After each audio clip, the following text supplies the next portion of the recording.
In the matter of the people of the state of California versus Orenthal James Simpson, case number BA096. And so, my fellow Americans, ask not what your country can do for you. Ask what you can do for your country. Welcome to Doomed to Fail, the podcast where we explore two red flaggy relationships, one historic, one true crime, and point out all the little markers that could have prevented something, usually negative, from happening. I'm Farz. I'm joined here with my co-host Taylor. Hi, Taylor. Hello. So, Taylor, why don't you go ahead and introduce yourself and why you like to cover historical red flaggy relationships and events? Yeah, I'm Taylor Pinheiro, and I try to do a little bit more historical, trying to go back time when I can, try to go all over the world. A lot of it is because I love history, and there's so many amazing stories that we're just not taught.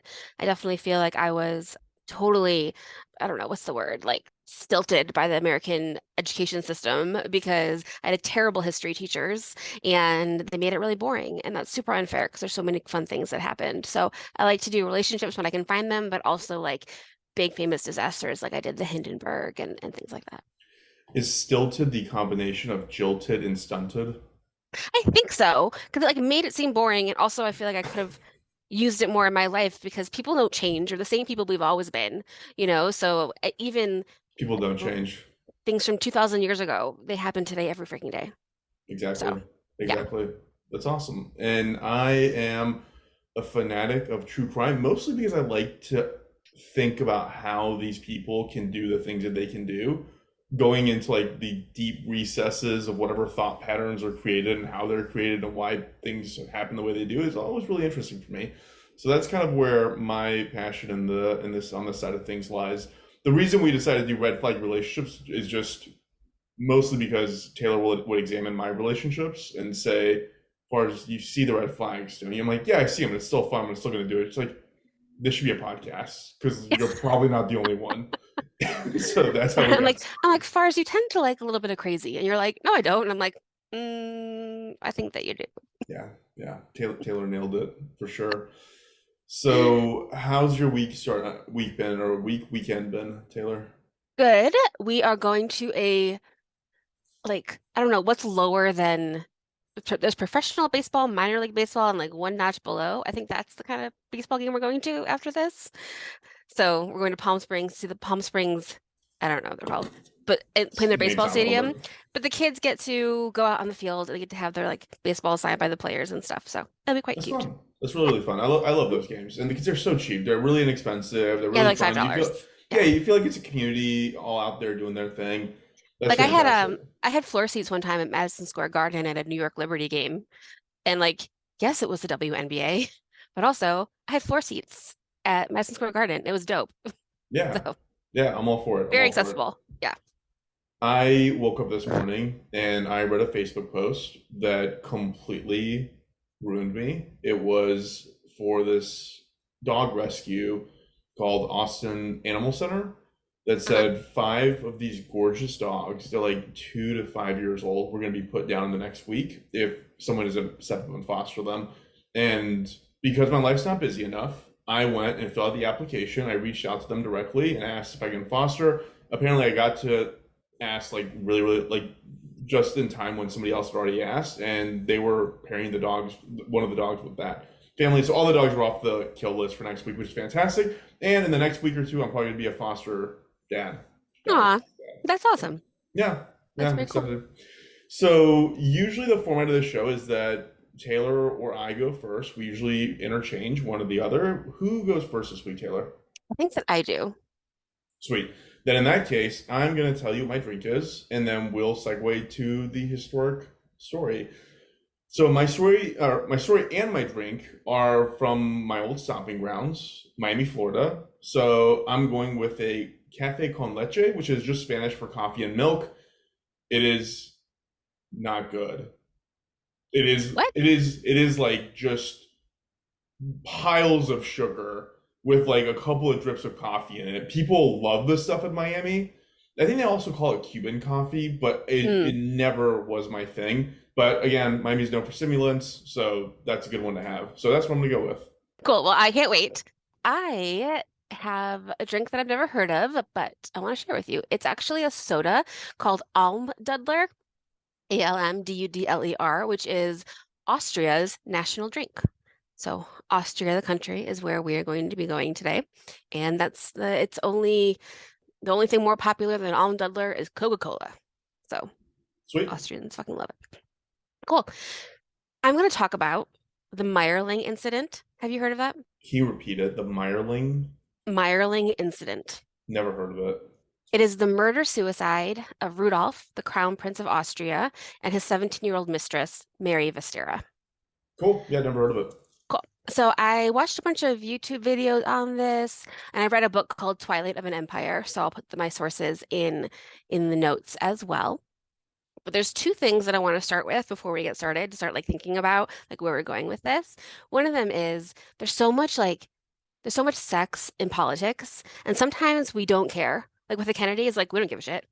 We're like, whatever, you know? With the Clintons, we were like, we kind of care, but like, nah, nothing like super weird happened. But sometimes it changes the course of history. So do you remember in 2004, there was a U.S. Senate, a Republican running for U.S. Senate in Illinois named Jack Ryan, not Jake Ryan from the movie, but This sounds really familiar. so Jack Ryan was running in 2004 against a Democrat, and he was going into a seat that a Republican had retired from. He had just gotten a divorce from actress Jeri Ryan. She's in Star Trek, so like you might, if you looked her up, you'd recognize her. She's pretty. Okay, the story's starting to resonate more. Keep going. So in their divorce filing, there were custody documents that were hidden from the public, but they became public. And in those custody documents, Jeri had said that Jack had tried to take her to sex clubs in different parts of the US and in Europe. And she didn't want to go. She didn't want to like perform publicly in these sex clubs. And so that was ultimately led to their divorce. And that was in their custody papers because she was using that to like gain more custody of the kids. So he was probably going to lose his campaign anyway. Like Jack probably wasn't going to win, but he left the campaign and another Republican entered. So the Democrat won in a landslide 70-30, and that Democrat was Barack Obama. Oh my God, that's so cool. Yeah. So he definitely, with his little sexual deviance, he definitely boosted Obama's campaign. And that was in 2004 when he became a senator in Illinois. And 4 years later, he's president. So. Well, what was the huge boost was obviously getting to be a U.S. senator was a huge deal, but he also gave the keynote at the DNC's convention, and that like launched him into like the national stratosphere. So that's great. That's a really good way to tie that together. That one asking his wife to go to a sex club results in Obama being president. That's crazy. Yeah, it's crazy. So do you remember when Gmail was hard to get? You had to get invited. So I would get invited, and I could invite 5 people, and they could invite 5 people. There was a dude, and his name was something that was already taken, like John Smith. So he was trying to get like John.Smith@Gmail, and he couldn't get it. So he was watching the DNC speeches while he was trying to figure this out, and he saw Barack Obama. It was like, oh, I've never heard of this guy. Let me grab barack.obama@gmail.com. And he grabbed it, and he gets like 100 million emails a day. Bad move. So funny. Anyway. There's that. There's sex and politics, always been a thing. And this matters because similarly, when Rudolf, our main person in this story, he was heir to the Austro-Hungarian Empire. And when he died, his cousin became heir to the Austro-Hungarian Empire. And his cousin was Franz Ferdinand. So that's the life-changing person who became heir to the throne. Because as you know, Franz Ferdinand gets assassinated World War I. Yeah, whenever you mention somebody getting killed who's Australian royalty, I was like, okay, this is going to end in a lot of death for a lot of people. Yeah, absolutely. So the other thing that we should start talking about is incest, which I know we've talked about a bunch. In these royal families, there's just so much of it. And I mean, obviously, I have no idea what they could possibly be thinking, but in my mind and what I know about genetics, which is almost nothing, but enough to know that like things aren't going to go great if you continue to, intermarry in between families. Like, how is that better than having like smart people from other families come in? You know what I mean? Like that concept doesn't make any sense to me. Okay, so in the first time in history where you will hear me say this, I think I'm going to defend incest in this case. Please do, because I don't get it. Because I think that if you're like in this royal position where literally everybody is beneath you, like you engaging with them is like a travesty. Hmm. All you have that are your peer group is like your relatives. Like, what else do you have? But yeah, yes, but like it's not going well. It doesn't go well. I'm not saying So it's good. I'm not saying it's good. It's that, like I can understand it, is what I'm saying. yeah, but I mean, so Rudolf, the Crown Prince of Austria, he's a Habsburg. So I do want to talk about the Habsburgs. I think later I'll go further back, but essentially the Habsburgs started in 1273. Rudolf the First of Habsburg is elected King of Germany. Lots of stuff happened. They also still exist. They're still Habsburgs, but they're less inbred now. But like some of the things, like Franz Ferdinand himself said, quote, "With us, man and wife are always related to each other 20 times over. The results are that half the children are idiots or epileptics." Yeah, the It's not clues were it's not there. great. Yeah. Like you can if you look, you can see it. Rudolph's parents were first cousins, his grandmothers were sisters, and him and his wife ended up having the same grandfather. It's very confusing. It's like you can't even draw a family tree like this Right. because it's so confusing. Some of the history, there was Charles II of Spain. He was Charles the Bewitched or Charles the Mad. He was the last Habsburg ruler of Spain, born in 1661, but he has so many disabilities. He had severe physical deformities. They had that prominent jaw, that like big Habsburg underbite, and his tongue was so swollen he could like barely eat or talk, Ugh, God. which is so gross and like so Just terrible. put him out of his misery. He was infertile, had a range of health problems. The jaw, the Habsburg jaw and lip is like a distinct facial feature. You can see it in portraits throughout history. It also, there's a lot of times like nature intervenes and puts infertility in the lines because they're like, yeah, nature's like, you can't do this anymore. Yeah, guys. So a lot of people can't have children, which I guess is for the greater good. And also it reduces the genetic diversity. So it means they have more susceptibility to inherited diseases and it weakens their health because if you have like the same genes on top of each other, you're not bringing in anything else that can like protect you from other things. Right. Makes sense. Yeah, I'm a doctor. So I get that like they don't understand genetics and I get that like what you're saying, how like you think everybody else is beneath you, but like come on. I don't understand how this can be better. So Ferdinand the First is another one around this time. He could barely speak. Franz Ferdinand's father, Karl Ludwig, was a religious fanatic who terrorized his families.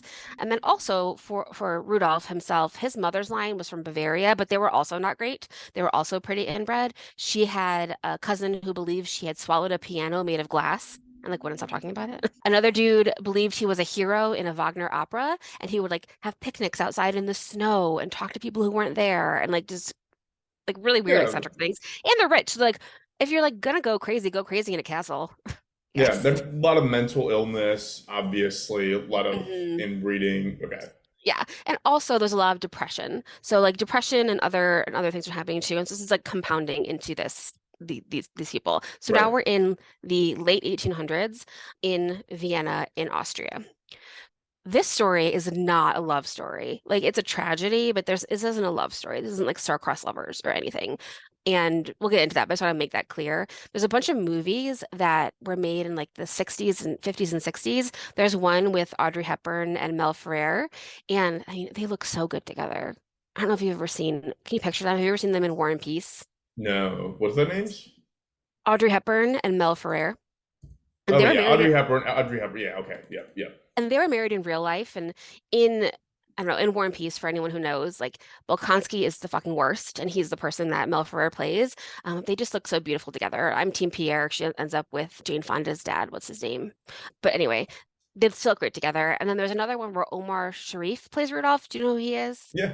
You know how I said earlier in this podcast that I don't believe eyes are the window to your soul? Is Omar Sharif the one that gets passed for that? He is. Because Omar Sharif's eyes are always like wet with like romantic pain and desire. Like imagine him in like the last scene of Dr. Zhivago and you like his eyes are like always just like really wet, Yeah. Yeah. I which is see like part of it. the reason why I hate eyes. But I also feel like if I'm going to see anyone soul with their eyes, it's Omar Sharif's. Did he So die recently? yes, Yeah, it's pretty recent, right? yeah. Okay. Well, When he there you died, I go. read a tweet that someone was a server at a restaurant and they were serving him and they were like, "I'm so sorry to tell you that, to like bother you, but Dr. Zhivago changed my life. And Omar Sharif took their hand and said, it changed mine too. Oh, Yeah. I love that guy. Ah. Yeah. Okay. Anyway, watch those movies if you want to cry for 7 days. Where we are now, we're in Vienna. Vienna at this time is very romantic. It's a very romantic city. It's in Austria. They have tons of museums, tons of old houses. It's the house of the Habsburgs for generations, for centuries. Everybody is just like very, very, very romantic. Like they believe that they are. And part of that culture, there's a lot of suicide. It's like a big thing there. Like it happens all the time. So like some people are like, you shouldn't really go out in the morning until they've cut down the bodies that are hanging from the trees from last night. Because like every day someone dies by suicide. Servants will, die by suicide if they, break a plate. Children die by suicide if they like fail a lesson. Like, everyone's being very, very dramatic. So it's a whole thing, and the people are really thinking about it a lot. So that's kind of another thing that's happening in Vienna. Our main people that we're talking about, Rudolf Franz Karl Josef, was born on the 21st of August in 1858. His parents were Emperor Franz Joseph the First of Austria and Duchess Elizabeth of Bavaria, but they called his mom Sissy. His father, the Emperor Franz Joseph, he was born in 1830. It's a weird time to be an emperor because this is like things are starting to modernize. If you're part of a dynasty from like the 1200s, it's a totally different world. There's some compromises that he has to deal with as different parts of the empire want to be free. This is, we're like 50 years after like the US and France have had like their revolutions. So he did make some compromises, but he was also a very, very, very stern father. He tried to make his son Rudolf tough by like waking him up by like shooting in his bedroom. Like, wake up, boo, boo, boo, like and like have him run in the snow and like do things that he considered to be very manly. He was also like very conservative, and his son grew up to be a little bit more like of a liberal, which always happens. Usually how it goes. Yeah. His mother, Sissy, was born on, so one more thing, sorry. Emperor Franz Joseph didn't die until 1916. He died of sickness. So he died post-World War I. Wow. He died much later. His mom, Rudolph's mom, Sissy, she was born on December 24th, 1837 in Munich, Bavaria. She was a daughter of a duke and a princess. She was very beautiful. And what also I think is interesting about these people in this story is it's that precipice between paintings and photographs, because they have the traditional, like huge, beautiful portraits that are painted of them in like huge regal stuff. And then there's also photographs of them because it's like the beginning of when you could have photographs, which is interesting and cool. So are the portraits and the photos, they align? They do. Mm-hmm. Oh, cool. Okay. Which is good to know, I guess, for all of history. Yeah. Yeah. So Sissy is very beautiful. She has really long hair. There's a portrait of her holding her hair, and like she's like holding it like a baby. She's so much hair. It's like a very intimate portrait that the emperor loved. And she did all this like stuff for her face and body. And not that I don't do this, because I will put like any face oil on my face. I'll do it 7 times a day, like absolutely. But she would do things like in the morning, she'd take a cold bath. At night, she'd take an olive oil bath. She would sleep with like rags soaked with apple cider vinegar around her waist to keep her waist slim. And in photos of her waist is like, I mean, obviously corseted, but you could like put your hands around her and touch her fingers to each other, like that kind of a waist. And she just like did all this stuff to remain youthful. She had a daughter who died in infancy. So, that happens a lot. She tried to write poetry, was passionate about the arts, but she was also very controlling of her son. She loved him a lot, but also like, wanted him to kind of straighten up and like become a good heir to the throne. I won't get to this, but Sissy, she is the Empress of Austro-Hungary. And in 1898, she's walking in Geneva with a friend, and an Italian anarchist stabs her in the heart and kills her while she's walking down the street. I'm not going to say that's common, but that seems like a common thing to have happened back then. Didn't Rasputin get stabbed in the stomach just randomly by someone? Maybe, but he deserved it. Fair enough. So Rudolf, the son of Sissy and Franz Joseph, he's a playboy. He can do whatever he wants, like you can when you're like a prince. And he has dozens of affairs that are very, very obvious. Like it's very obvious that he's super sexually active. They say he might have had up to 30 illegitimate children, which is like too many. And also doesn't make sense with bloodlines. Like he's having kids all over the place. So where do they go? It has to be like the right weird bloodline. Right. Which I think is dumb. And like, did you watch House of Dragon? I can't remember if you did. No, I never got around to that one. So like one of the sons, obviously, well, a bunch of them are like, do this. And one of my friends was like, it's very convenient that in the Game of Thrones world that you are guaranteed to have the hair color of your father, because like how would you know? It's like it's hilarious. They're like, oh, look at all these like kids with white hair. They must be so and so's. Like it's just really funny. Taylor, hold on, wait. Speaking of series, watching series, Hmm. have you seen any of the new Black Mirror? I watched the first two. Okay, it gets good. I mean, those are really good, and it keeps getting Hmm. better. The last one of the series, there's a whole section where this woman is watching that "Ra Ra Rasputin" No, no way. song. Yeah, it was like That playing. I was Boney like, oh my M. god, I yeah, should I have should sung. have. And one of the main characters, one of the lead singers in that song, that came in. Anyways, whatever. I'm not gonna ruin it, but it's Fun. fun. It's very fun. Okay, I'll get there. I can watch like two a week before my like brain explodes. So I watched the first two. They get intense. They get really Yeah, really intense. but they were good. He has all these kids. Whenever he breaks off an affair, he has someone deliver like a silver cigarette box to her, like to signify that it's over, which I think is hilarious. And like imagine being like you like are somewhere and like you pull your cigarette box out of your purse and like someone else has the same one and you just like look at each other and laugh because you know that you both had an affair with this guy. That would be nice. Yeah. If you're, that's a good way to break up with someone. That's classy. It's a gift, a breakup gift. He just like has a room of them, you know. So in 1881, Rudolph marries Stephanie of Belgium, and they have a daughter, Elizabeth. So they have one child, but again, it's not a man. So they need to have a man to be able to have an heir, to have a boy. But Rudolph gets, riddled with STDs, of course. You know, some sources say it's gonorrhea, some say it's syphilis. He probably has both. Either one, he gives it back to his wife, and it makes her unable to have any more children. So Jeez. they will not have an heir, which is like the I whole didn't know thing. an STD could make you sterile. I guess it can, I'm sure, They could have yes, had super we can. STDs back then too. Yeah. It's just so awful. I remember, yeah. It must have just been so gross down there for everyone. You remember what, Taylor? No, I was gonna say I remember this is stupid. I remember I stopped because it's a dumb story, but I was in London studying abroad and I was studying like diaspora and people coming up to the UK and I was in a center for immigration and I was walking with a bunch of people and I was at the back of the line with one of my friends and a door kind of slammed in our face and there was a big poster on it that said, "Could you have gonorrhea?" And we were both like, I don't think so." That's that's It like was a really rude funny. awakening moment of like, what is going on? Is this I'm like like, or destiny or something? Fate? like, did someone slam this door in my face on purpose? Could I have gonorrhea? I was like, I don't know. So I did not know, but that was funny. So anyway, glad I told that story. Thanks for making me tell that story, Farz. Because you started with I remember. We're talking about these anyways. Whatever. Anyway, so in 1888, Rudolph asks one of his girlfriends, Mitzi Casper, to do murder suicide with him. He's like, "Come on, it'll be romantic," and she's like, "No, I'm not doing that with you." Also in 1888, he meets another lady at court, Mary Vetsera, who is 17. So Mary's 17, Rudolph is 30, and their affair is like very obvious.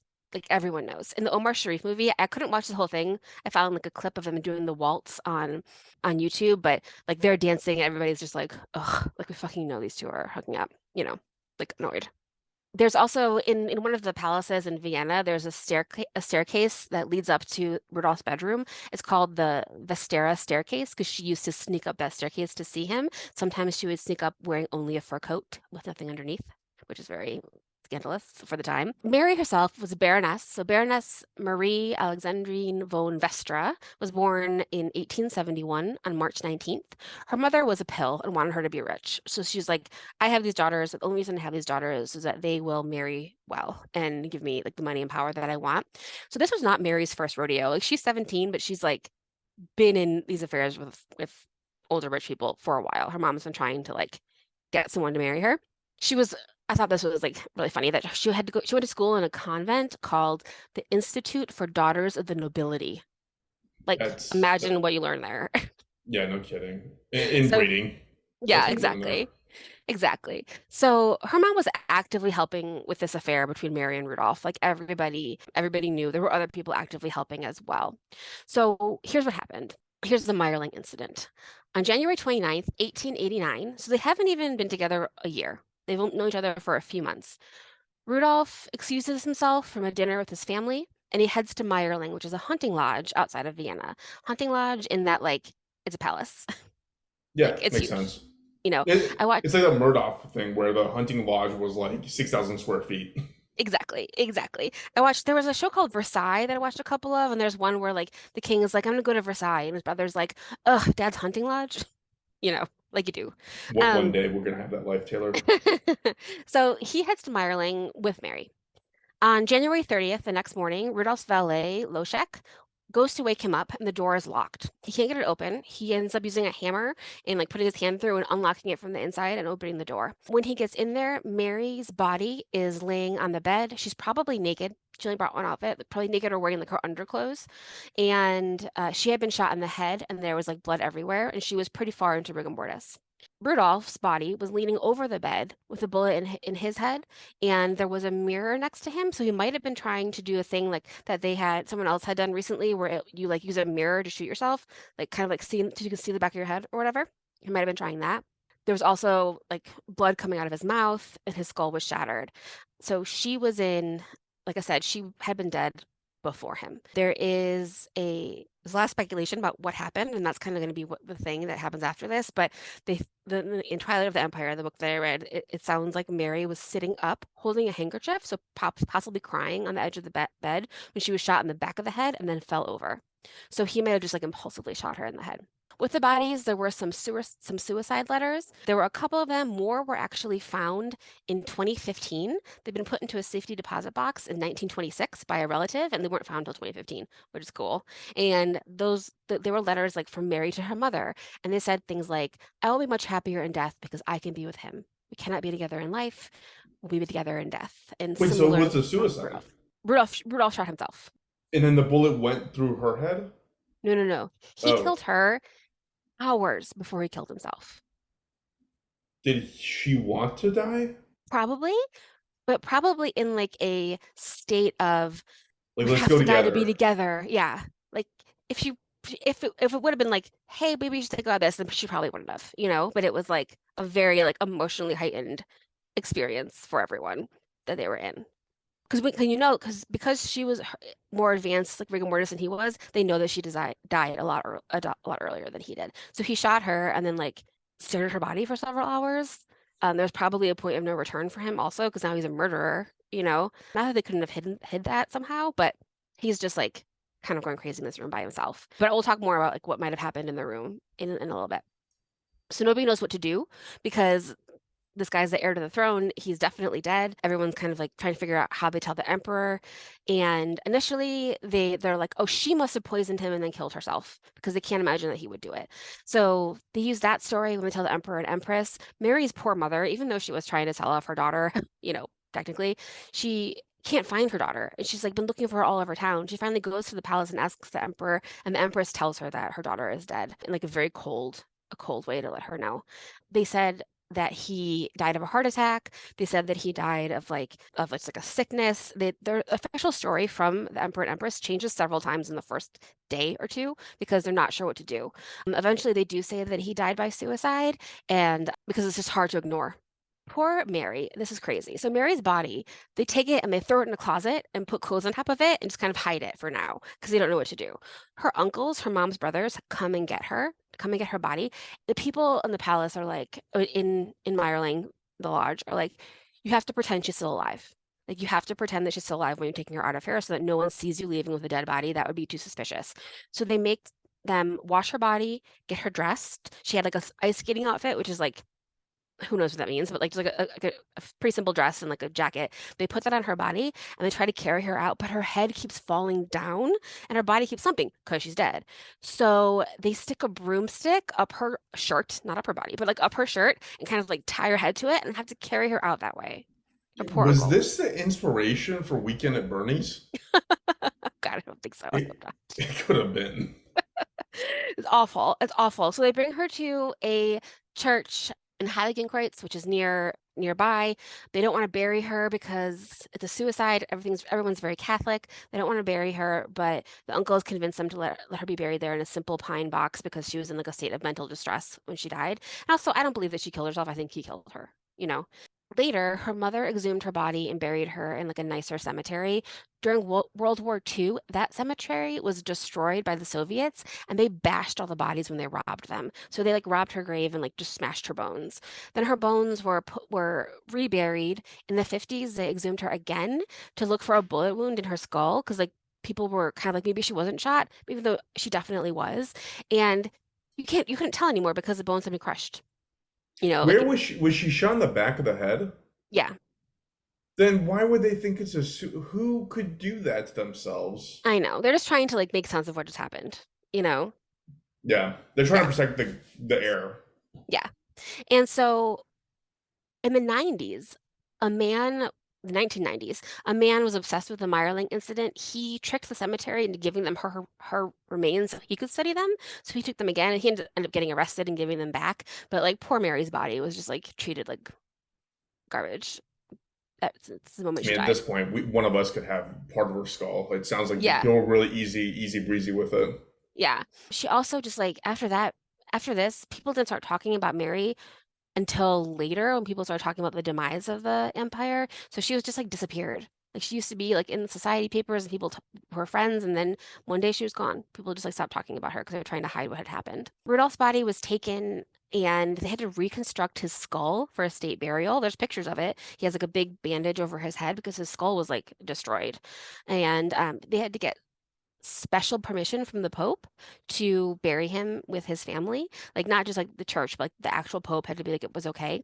And they got the permission because they said that he was insane when he had died by suicide, which What, was he shot in the back of the head too? no, Okay. he shot I was himself like in the saying, temple. okay, I was gonna say there's some questions that don't sound like they were being asked, but it sounds like maybe they were.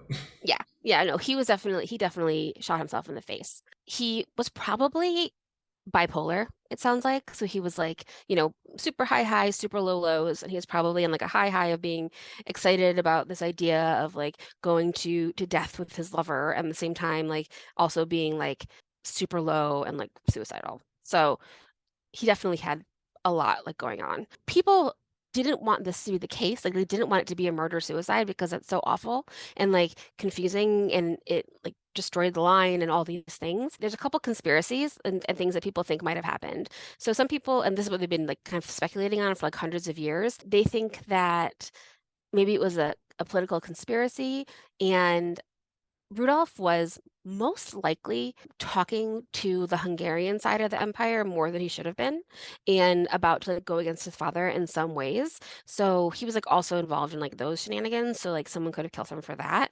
Other theories were like maybe it was an accident, like maybe he was like playing with his gun and shot her, because like that happens in America right now. So don't give me that face, Farz. That happens all the time. But I mean, no, okay, so it happens with like kids or with like drunk hillbillies. When you're like with your lover in like this regal, like you're not just like, hey, let's play catch with the revolver. that's fair also, but he was definitely drunk. Oh, okay. Well, okay, again, details. Yeah. Okay. That helps. I'm sorry, I forgot to tell you they were drunk this whole time. And so they think Now, that now it's sounding like an Alabama story. I get it now. yeah. So people were like, well, maybe the gun discharged and then shot them both at the same time. Like went through him and then hit her. That's crazy. That could never happen. I guess like, well, whatever. I'm saying that no. Some people said that when they saw him, he had glass in his skull. So they said that she had smashed him over the head with a champagne bottle in a rage and then killed herself, which doesn't make sense, obviously, because we know she died hours before him.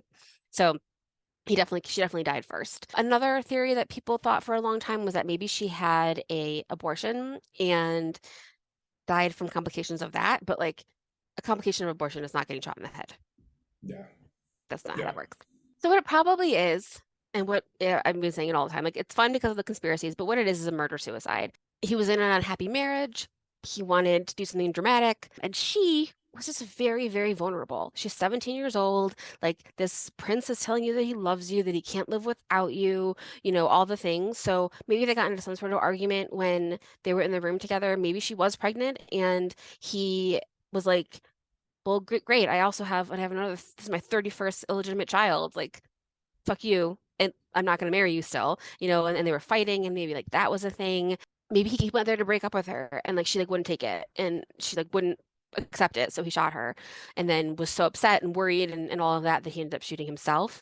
He was never going to get divorced. He was never gonna marry her. It's only really a mystery because people want it to be, because you don't know what happened in that room. And that is so fascinating that you're like, what causes these two people to have him shoot her and then wait for so long by himself. Like some people said the room was covered in blood, some people said the room was covered in like smashed glass and it was like disarray. So for like hours, he's what, drinking and throwing glass around and the door is locked and everyone else is asleep and no one knows he's doing this. And then then he dies. So it's I think the mystery of what actually happened, I don't think is very mysterious. Like he killed her and then himself, but I think that the mystery of like the why will never be answered and like what it was like in those like last minutes of her life and then like the last hours of his where he's there by himself, you Man, know. our stories are going to be so similar.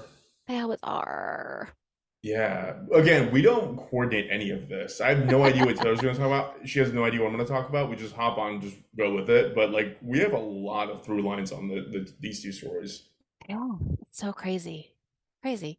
So after this, Rudolph's uncle was supposed to be the next in line, but he didn't want to be. So his son, Franz Ferdinand, became the next in line. Franz Ferdinand was not the emperor when he was assassinated. He was just the heir to the emperor. But as we know, that started off World War I. And one of the YouTube videos I watched, they were like, we can't say that if this hadn't happened, that there would not have been a World War I, but they do feel comfortable saying that Rudolph would not have been where Franz Ferdinand was when he was shot. Like, he wouldn't have been that involved in politics the way Franz Ferdinand was. It might have been different. Rudolph's wife Elizabeth was kind of shunned by the family. Everyone was like really mad at her. She went off and like ended up they lived their life in a different part of Europe and she was involved in just like she's buried in the family plot. His daughter Elizabeth, she married the Archduke Franz Salvatore of Austria Tuscany. They had 10 children. So some of their children didn't die until like the late 1970s. So some of Rudolph's That's grandchildren wild. lived until the 70s, which is wild because it's like I said, like it's just this that time is such a I think like a marker between like modern and like what we think of like as like history, you know. Yeah. Yeah, and that's it. So it's a tragic, not love story because they were barely together, you know. It's not like a love story, but it's like a thing that happened that changed history for a lot of people. So what's the red flag? I think that he was married and had raging STDs and had 30 illegitimate children, and that her mom was trying to essentially sell her to him. Okay, so you're saying that if somebody's married and has 30 illegitimate children, hmm maybe like look the other way. If you're dating someone and they're pre-ordering a goodbye gift for when they break up with you, then that's a red flag. If you open a closet in your boyfriend's house and it's just 50 candelabras saying thanks for the good times, just dip immediately. It's not going to end Exactly. well. One of them has your name engraved in it, and like you're like, oh no, I'm about to get broken up That, with. that is a good idea. That is like, I'm not saying I'm going to do that, but I'm not going to do that. If you break up with Farz, you get it cigars and jars with Farz Yes, instead of yes, a cigarette case. yes. Get a jar of cigars that I source from China. But yeah, well, my friend George suggested this, so thanks, George, because it was cool to listen to. And the book I read, The Twilight of an Empire, was really, really good. I recommend it. Nice, nice, very cool. Well, we will transition over to the true crime side of the story. And like I said, I'm going to be partially in Miami, but that's not like the end all be all of where all this originated. It's just where this culminated in the way that it's most famously remembered. Taylor, have you ever been to Miami? Yes, What did you think? it was fine. It was humid. I think I went a leaving spot for a cruise. What's it called? It was like a port. I did like a Caribbean cruise. So Yeah, I think we drove down to Florida because my friend Lonnie's we're giving her mom's car to her uncle. So we like drove the car to the uncle in Miami, and then we flew home after the cruise. nice, nice. Yeah, Port of Miami. That's where all like basically every major cruise line has a port there. It's Yep. very, very cool. You can drive by it on the causeway and see all the ships docking. Yeah, it is So cool. like I mentioned, I lived in Miami, and I'll be honest, I have like a weird love-hate relationship with it because on the one hand, I think that if you're out for a carefree weekend, it's probably one of the best cities in the world to be in. Just do whatever you want, nobody cares. If money flows easy, do your thing. On the other hand, which was my case, I was a broke college student. I didn't have any money. And then when you see all Mm. this opulent display of wealth all around you, you're just like, man, I'm a loser. I have no way to compete against these people rolling around in Lamborghinis. I remember that picture at your Facebook from like 20 years ago where you're in front of the Lamborghini. yeah, You're wearing like a tank top. yeah. That was Miami. And one thing that I remember thinking to myself was that I remember going to work at like 8 o'clock in the morning on like the weekdays, and you'd see like the most beautiful people from all around the world just rollerblading around the ocean, and you're just like, Mm-hmm. what am I doing here? Ugh, totally. That's And, funny. and like the conclusion I reached was like, this is not a place that you come to build yourself up. This is a place you come to after you build yourself up. Mm-hmm. Mm-hmm. That is a lesson that the main antagonist of this story did not learn. He went to Miami and he made a name for himself there. So, any guesses who I might be talking about? The only thing that I don't know the name, but is it the guy who killed Versace? That's a Andrew guess. Cunanan. Is that it? Yeah, Yes. yeah, Okay, yeah, you got me at he came to Miami with nothing and tried to build himself up there, because that's what I remember from the American Crime Story. yeah, which I'm going to discuss at length here. So, today I'm covering Andrew Cunanan. Just going to call him Andrew because that's kind of tough. Who basically is like a very, very emotionally disturbed individual who did a lot of really, really terrible things, and the world is better for him being dead. So I'm going to start with that. Per usual with the people that Farz talks about. Per usual. There's no love lost in these stories for you. Keep No, going. not at all. Andrew has been done to death by this point, and I totally get that. But one of the things that I wanted to like focus on in this story was mostly Andrew himself, because really what Mhm. everybody thinks of is Gianni Versace. Right. And the Netflix, okay, so for example, you just mentioned it. There's an amazing Netflix. What's his name? The guy's name Darren Criss plays Andrew Yeah. Cunanan. Hmm. It's awesome. It is so well made. It's so well done. But even that, do you remember what it was called, Taylor? It's not American Crime Story? So it's called, that is part of the title, Oh, yes. I don't remember the rest of it. It's called The Assassination of Gianni Versace, American Crime Story. Okay, cool. So it's all focused around Versace and like less so around all the other stuff that was going on with him, although they do cover the murders that happened. But really it's a question like, who is this guy and why did he do the things that he did? Yeah. So that's what I wanted to kind of fall into. And one of the places I started, I actually went through a pretty in-depth research on the Department of Justice and the FBI's websites on classifications of serial killers versus spree killers, because Andrew falls into this weird, unique cross-section of true crime monsters because he's both. Like he's kind of both. And a lot of sources, like the majority of sources, like I would say like 60% to 40% call him a spree killer, whereas 40% call him a serial killer. He would have cooling off periods, and then he'd have periods of just rapid succession killing of a bunch of people. Which So is the spree, right? that's the spree. But if you have cooling several off, sprees, what are you? he didn't. He had a spree, a cool off, and then one murder. Okay.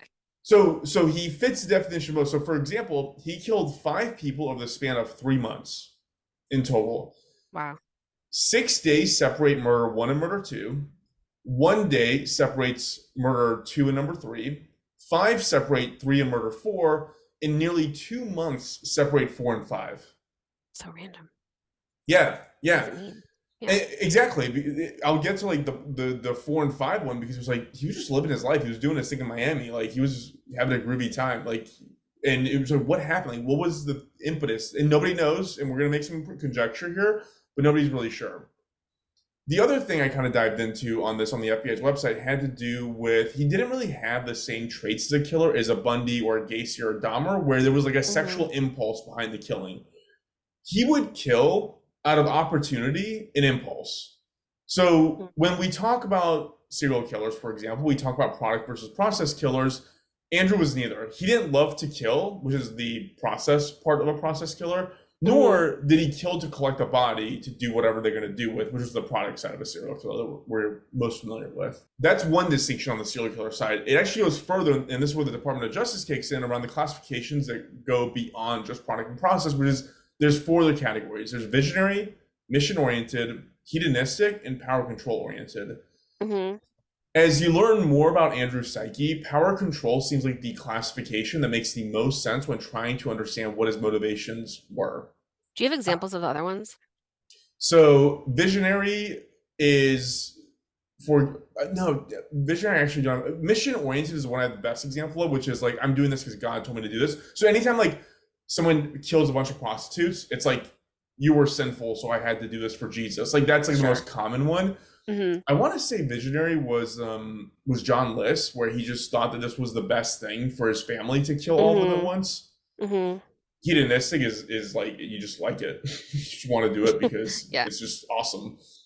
So the power control piece is the one that fits the bill with Andrew the most, and that was basically getting pleasure out of exerting control over a helpless victim, which he did to one guy really, really badly. And that's kind of like where we kind of wrap up part of like his psyche.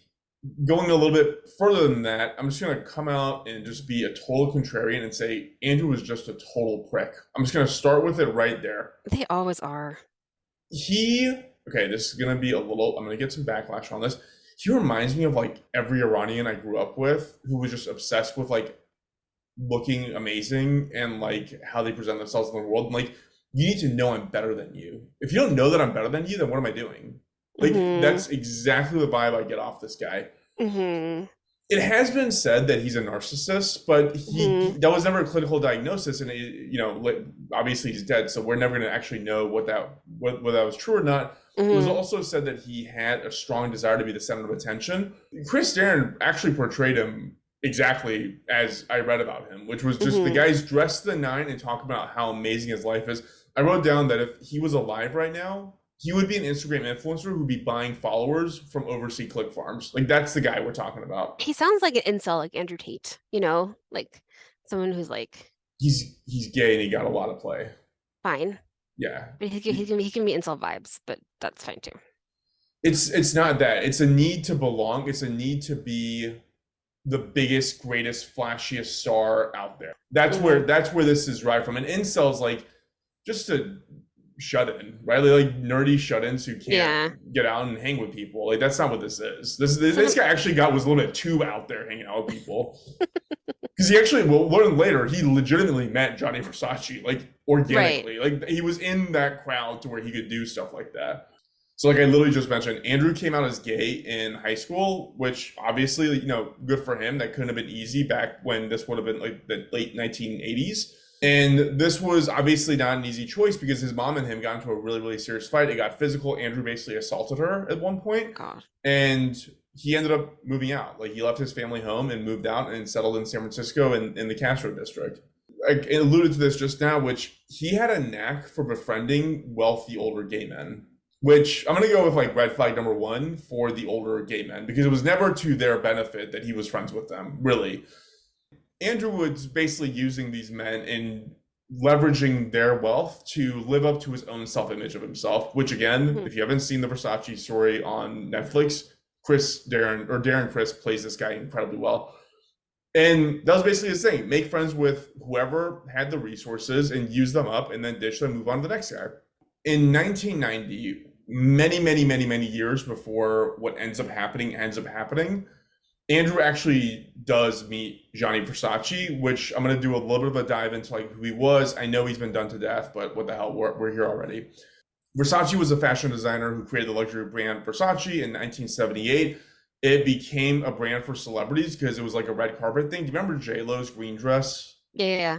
Okay, so that was Versace. The first big one of these was Elizabeth Hurley wearing like some like really sexy black dress at the Academy Awards, and that was, so it just kind of popped off with celebrities. When it pops off with celebrities, it pops off with everybody who's trying to be a celebrity. Yeah. It expanded really quickly into 1,500 stores. Eventually, long after Johnny's death, it was sold off to Michael Kors Company, who is the current owner of the brand. So I wrote down here that like Gianni Versace, and if you've never seen a picture of this guy, go take a gander, because this guy was exactly everything Andrew was faking being. Yeah. An uber successful, incredibly wealthy, world-renowned artist, designer, celebrity, and he was gay. Which, like, when you look at it from like your archetype, like, what can I be in this world? Like, that's who you want to be if you're someone like Andrew. It was, I thought it was potentially part of the reason why what ends up happening is because he was trying to basically destroy the thing that he could never achieve himself, is what I think personally. Yeah. In 1990. Again, 7 years before all of this went down, apparently Versace was in San Francisco and met Andrew. Andrew would have been 21 years old this time. And in the Netflix series, this is not true. In the Netflix series, it's like super played up how they were like playing cat and mouse and playing coy with each other. Like, it was like a lovers thing. Like, they went out to dinner in the movie. Like, none of that happened. Like, that's what Andrew told people happened, but the people who were actually there said that's not exactly what happened. Apparently, there was a split moment where they were passing each other. Versace seemed to recognize him and asked if he knew him from a party at his Lake Como estate. And Andrew said, "Thanks for remembering me." And then He was never there, for sure. So yeah, I was like, dude, hey, what is a Versace party like? Like, how many drugs are being just passed I was gonna around? say, Like, I just like, I don't know, I just can't imagine that much cocaine in one spot. yeah, exactly. It's like it's like he probably Versace's like he just looked like a generic guy, and it's like, oh, maybe I know you from this, maybe he was hitting on, who knows? But like, it definitely was. Like, he definitely wasn't there. It could have just been like a random thing to like play out. Like, look, if I had a Lake Como house, I would also be asking random girls if I recognize them for my Lake Como estate party. 100%. I was gonna say on both sides, you could be like, yeah, I was there. Also be like, oh, hey, were you at that like wonderful, beautiful, lavish party that I have all the time? George Clooney was there. Remember him? He was I, there. he's Brad always there. Pitt. We did. He's at every Lake Como party. Yeah, yeah. We do pranks because he's there with us all the time. So by early 1997, Andrew had a few on again, off again relationships and had begun using meth and alcohol quite frequently. By this point, it was kind of becoming known in the San Francisco gay scene that Andrew was kind of a shithead. He had apparently maxed out credit cards for a couple of these wealthy guys and was basically just supporting himself in between other rich men by just selling drugs, basically. Mm-hmm. And he was just a grifter in general. At this time, we're going to introduce two men who become key figures at the start of Andrew's murder spree. One is David Mattson, who Andrew would later call the love of his life, and who lived in Minneapolis. The other is Jeffrey Trail, who also lived in Minneapolis and had some involvement with Mattson that Andrew did not like. They were obviously gay as well. They're in the same gay scene, basically. Right. Andrew flew to Minneapolis on April 24th to stay with Mattson and hang out with Trail at some point. It sounds like Trail really didn't want Andrew there. From everything I read about this, it seems like Andrew was one of those guys where like you had to be super stern when you set boundaries with them. Otherwise, they're just like habitual line steppers. Mm-hmm. Trail even told people that he really needed to have a serious conversation with Andrew and that Andrew kind of scared him. And part of the reason why Andrew scared him was because Trail was one of the people in the San Francisco gay scene that was telling everyone, this guy's a grifter. He's trying to steal your shit. Like, that's all he's in for on this. And totally. News of that apparently got back to Andrew that Trail had done this. Andrew had grown obsessed that Trail was also in a relationship with Mattson, who, like I mentioned, he called the love of his life. And this freaked Trail out because Andrew's a meth-addicted alcoholic at this point. So, yeah, not great. On April 26th, so 2 days after he's in Minneapolis, he's been staying at Mattson's house. Andrew tells Trail to come to Mattson's apartment because on an earlier visit that Andrew had gone to Trail's house for, he had stolen his gun and he wants to give it back to Trail. Red flag number 2. That is like okay, I know you know that I don't like guns. That's like another reason not to have a gun is like someone could steal your gun and no one's gonna hand you back your stolen gun. Okay, yeah, Taylor, like that. So exactly, so like that's why I put red flag number 2. If your gun is ever stolen, the only way to deal with that is to call the police and tell them the serial number of that gun. And if you know where it is, tell them they go get it. You don't go get it. You don't go get it. No. You don't meet that guy in a parking lot to have him give it back to you. No, it's like what's the logical, like, why would you steal? It's not like you stole it for a good reason. Nobody steals a gun for a good reason. They steal it to wipe the serial numbers off and to go kill a homeless man. Like, that's all you do with a stolen gun. Trail goes to this apartment, and as we see in the Netflix show, very accurately portrayed, Andrew beats him to death with a hammer in front of Mattson. This was an impulse thing. This was not like a calculated, deliberate serial killer. This was like he just pissed him off and just like he grabbed the first thing in front of him and just bashed his skull in. And Mattson was there to see the whole thing, much to his bad luck. I think at this point, my take on this and Netflix's take on this was that Mattson was basically scared shitless. He was like, I don't know what to do. Like, this guy's unhinged. Like, this guy's out of his mind. He's drunk as shit. He's high as fuck. Like, I don't know what to do. He just killed the guy with a hammer from my house. And he helped him roll Trail's body up in a rug that they then put behind the sofa. So that's, I feel like when you were like in the past episodes, you've been like, would you help someone hide a body, you know? But I feel like this is the case where I'd be like so scared of this person that I just saw kill someone. I wouldn't be like, excuse me, I'm going to call the police. You know, I feel like there's definitely a chance I'd be like, cool. let's all blow gonna up be his fine. body. It's fine. Like you don't want to die, so Hey, I'm in this with you, man. I'm in this with you. We're gonna be yeah, fine. yeah. Let's roll his body up together. Let's chop it up. You want to chop it up? We can chop it up. I got a hacksaw. Yeah, yeah. You do not want to confront a guy in your house in this state. No.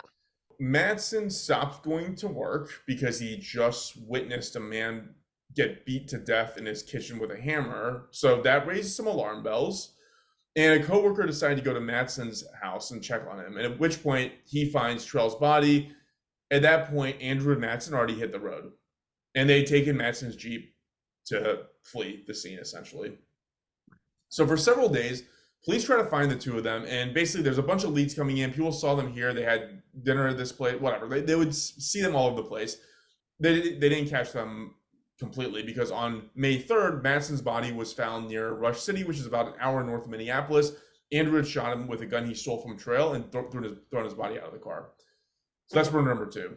Which, like, okay, there's no cell phones. Like, maybe when you're at a diner, you just run away. I don't know what you do. Can't really blame that guy. I mean, we already like we know about it, so like something happened. Yeah. The same day that police find Madsen's body, Andrew arrives in Chicago in the now stolen Jeep. And he arrives at the home of Lee Miglin, I think. Miglin. Okay. Lee's a really curious one. Again, there's some conflict here between what Netflix says and what people think, but basically, Lee was a super rich real estate tycoon. He had a net worth of $50 million at the time that he died. Whoa. And again, Lee was like a 72-year-old married man of 40 years with 2 kids. Nobody knows why Andrew went to this guy's house. There's no evidence of why he would have pinpointed this house to actually drive to and knock on the door. There was no forced entry. There was none of that. Lee's family finds it really, really insulting that people suggest they knew each other, because the assumption is that Lee was living a secret life, doing gay things on the side of being like this real estate tycoon executive.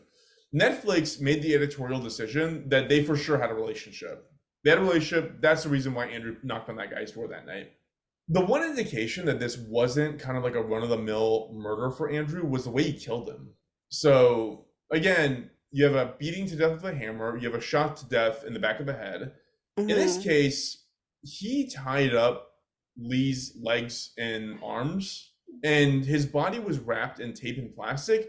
His ribs had been completely broken, and he'd been stabbed either 40 or 20 times, depending on the source that you look at, in his chest. Ultimately, he was killed because Andrew took a hacksaw to his throat, like almost decapitating him. Oh, you didn't know him? So that's the thing. It's like, why would you do something that insane to a total stranger? That's why people are like, we think he knows him, but we're not sure. There were some stories that were told where Andrew had told people that he knew a rich family in Chicago whose kid was named Duke, and Lee has a kid named Duke. And so people are like, how would they have even mixed? And the family themselves, like, the only way they could have mixed would have been a gay bond, a gay relationship.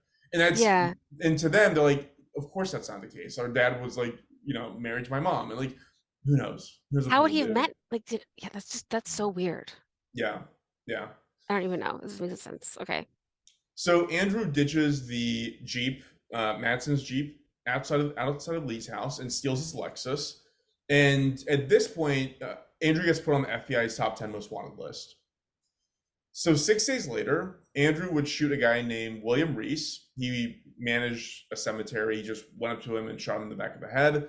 And he stole the stolen Jeep was found outside of Lee's house, so he needed another car. He ended up stealing William Reese's vehicle, some red Chevy truck or something. This was on May 9th that he did this. So he only killed him for the truck. There was no connection. There was no stealing of money or anything like that. It was just for the truck. Using Reese's vehicle, Andrew drove to Miami, Florida, and rented a hotel room. He basically just lived in Miami for about 2 months, out in the open, despite being on the FBI's top 10 most wanted list. Again, Miami's a great place to escape. Everybody's running away from something. That's true. No one really gives a shit. Yeah. In 1992, Gianni Versace had purchased a mansion called Casa Casuarina. I think I nailed that. Mm-hmm. It is now more commonly known as the Versace Mansion. It is located on the main drag of South Beach, which is called Ocean Drive. Only because I knew you would ask this, Taylor, I did Zillow it. Oh, you did? And it's expensive. So the current estimated value is $36 million. What was it? Wait, what's the address again? Yep, wrote that down too. It's 1116 Ocean Drive. Okay, Miami Beach, right? Yep. So I do want to tell you that when I was looking this up, are you going to get to the fact that two men were murdered in a murder-suicide there in 2021? What? No. I just linked to, I found a Vanity Fair article called Two Men Found Dead in the Versace Mansion. It said police are still investigating. This was from July 15th, 2021, but it was a day ahead of the 25th anniversary or the 24th anniversary of Versace's murder. There were two men, 31-year-old Adam Rashup of Randolph, New Jersey, and 30-year-old Alexander Gross of York, Pennsylvania, were found dead by gunshot wounds. So I don't know if it said potentially murder, suicide, potentially double suicide, but I lots mean, of ghosts in that house. Yeah, I mean, it's $36 million house. It is. Look at the pictures of this thing. Like, I was trying to put it into ways that I could describe it, and really the only way I could describe it is if you've ever seen like Versace's style of clothing that he designed, the house just looks like Versace's house. Exactly. The only way you'd be like, oh, it looks like, oh wow, it has like a big open courtyard in the middle. Yeah, like your eyes don't even know where to look. There's gold trim, there's detailed tile mosaics. If you look at the pool, that's called the million mosaic pool because there's literally a million tiles being used to create the mosaic. There's columns, statues, pools. It's just opulent in a way that would be super distasteful if anybody but a fashion designer lived there. It would be distasteful. Wow. It's a lot. So I'm going to start with red flag number 3, and red flag number 3 is the mansion itself. I've never been inside the mansion when I was living in Miami, but it's almost impossible to be in Miami and not drive or walk by it. Ocean Drive, the street that it's on, is where all the restaurants and bars of South Beach are on, and a lot of the clubs. It is the street closest to the most beautiful white sand beaches Florida has to offer. To drive the point home of how publicly located this mansion is, if you street view the address, again, 116 Ocean Drive, you won't see the house. Do you know why you won't see the house, Taylor? Because of a fence? Because there is a giant Miami tour bus stopped in bumper-to-bumper traffic, blocking the Google Maps car from taking a picture of the house. That's how packed this thing is, and that's how not private this thing was. Someone they initially listed the house for sale for $125 million when and ended up selling for $41 million. So they really overestimated the amount of money that they're putting for sale for this house. It also is, a thing about Zillow that I love is they do the rent zestimate. The rent zestimate is $196,000 a month. Sounds about right. So right now, Taylor, it's actually a hotel, and it got converted into so it has a really rich history. If you look at the house was created by an heir to the Standard Oil fortune, and then transitioned into a hotel. Then Versace bought it and converted it back to a house. Then it went back to a hotel. Then it got conveyed again at $41 million, which is what you're reading there. Oh, I see. So it's the Villa Casa Casuarina now? Yeah, I think they're trying to. Everybody knows the history. They don't need to rub it in with like calling it the Versace Mansion, you know? We should stay there and then also at Lizzie Borden's house. So like I was actually kind of surprised. Like, okay, $900 a night is a lot, but it's on a Friday, Saturday in Miami, directly across. Like that's as much as a Fontainebleau in Miami would be, and you're staying in like the most pristine property in the city. So I don't know. Price wise, I thought it was like actually fairly reasonable for what it was. Going back to the red flag. So what I'm saying is that if you are a certain social class that the entire world wishes they were a part of, just be a little bit more elusive than literally having the most obvious home in the world and in the most public place in the world. Yeah. So I get it. So for some reason that nobody can really make sense of, on July 15th, 1997, Versace walks from his front door to a newsstand, and on his way back at 8:45 a.m., he is very, very publicly shot in the head by Andrew at the entrance of his house. Again, no clue why that was the day, that was the time, again, he was living his life in Miami, like doing his thing. That's why I don't get up before 9. I hate the mornings. That's a good point. They're dangerous. Yeah, you're absolutely right. Yeah. What's weird is that every other murder, he tries to evade things, right? Like he steals the car, he goes to a different city, he does whatever.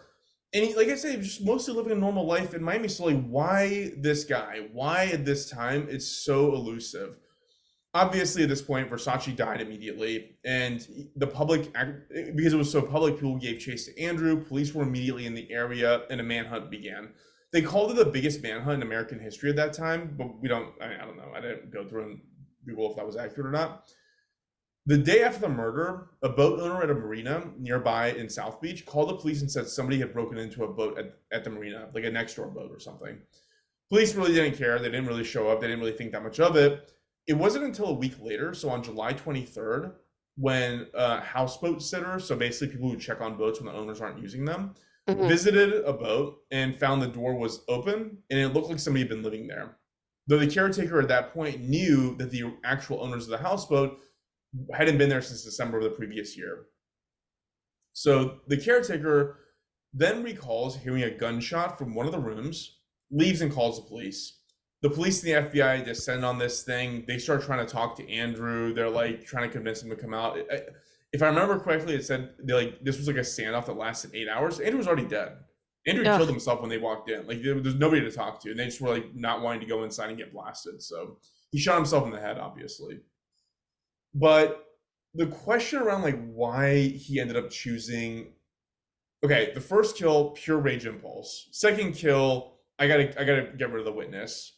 Third kill, I need money, I need resources, I'm gonna go to this guy's house. Fourth kill, I need a car, I'm gonna steal his car. This one's the one where it's just like, I think it was literally just, he was just a loser who envied people that he could not be. And Gianni Versace was the highest personification of like what he could never be. Yeah.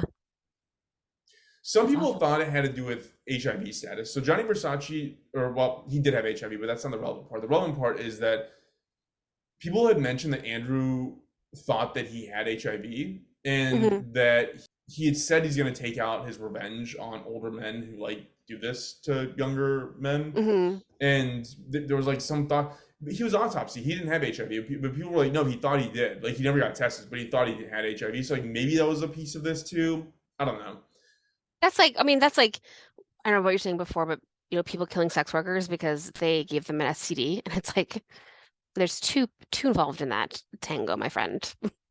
Well, yeah, nothing about his psyche actually follows logic. One thing that I read, it reminded me a lot of actually John Lennon about Mark David Chapman, because it was just another nothing, nobody loser who needs to take down somebody who's creating in the world, because there was someone saying it's easier to, what is that saying?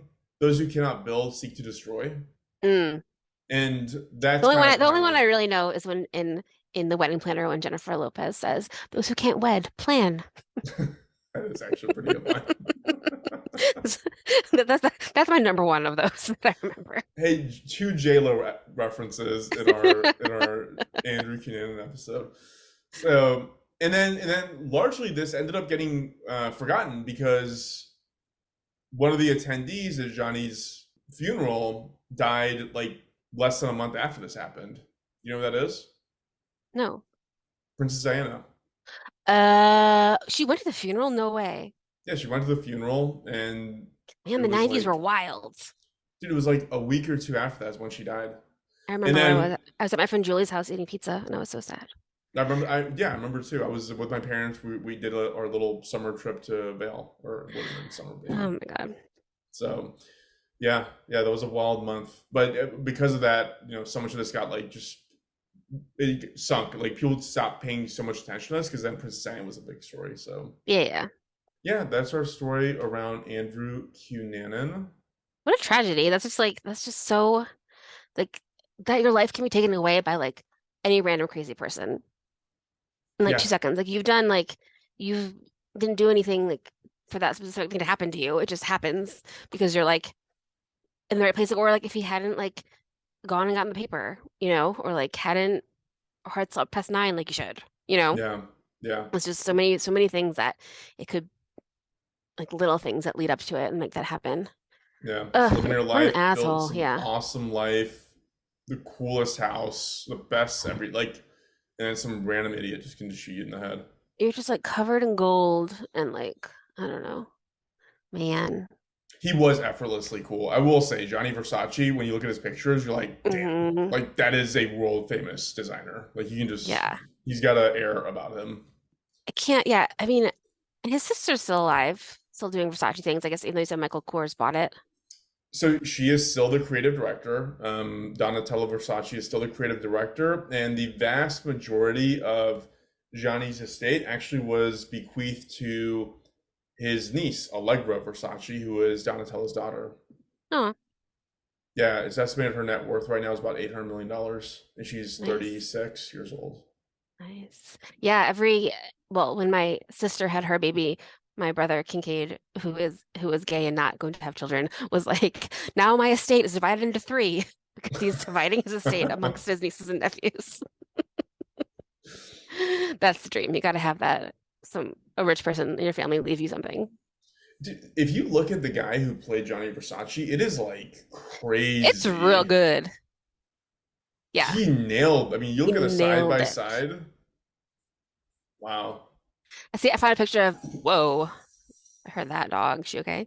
Is she upset that she's Yes. getting a sibling, a She doesn't know foster she's getting a sibling? sibling yet. I haven't told her. Uh-oh. It's gonna divide up your estate Nice states. too. Yeah. Yeah. Exactly. Yeah. So many Medusa head medallions. Oh yeah, so many. It's so like black with gold on top of it is my picture of It's it. just decadence, opulence. It's like just yeah. Donatella Versace's husband's really cute. Yeah, I would imagine she could attract a fairly attractive person. There's something there's something to Being, international fame being and super rich. obscene wealth that weirdly draws people to you. I don't really get it. What is it? I don't know. What could it be? What is that mystery? Not mysterious, they're just rich. They're So richer than you. that's our stories. Taylor, is there anything you want to sign off with? I know it's almost 6 and you have to go to a baseball game. Yeah, I have to be there at 5:45. I'd be there in 2 hours. It's in Palm Springs. So yes, I do have to go because I have to get ready and find a baseball for the players to sign for the children, like you I do. forgot that we're not on the same time zone. No, it's almost 4, but still, I need to get ready.